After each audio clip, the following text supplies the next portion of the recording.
àwa ọmọ Oòduà nílẹ̀ Yorùbá lámúra kágbé èdè wa ta.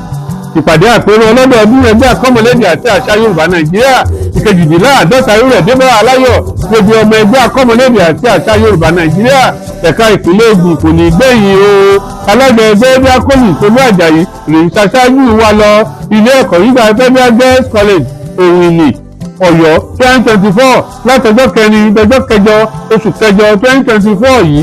ààrẹ ẹgbẹ́ akọ́mọlédè Prince Ìkáyà Aliu àti dédé ìgbìmọ̀ ń retí dédé wa ó ìpínlẹ̀ Èkó, Ògùn, Oǹdó, Ọ̀ṣun, Èkìtì, Kwara, Kogi, Àjídó Gúúsù sí ládàbúgbà.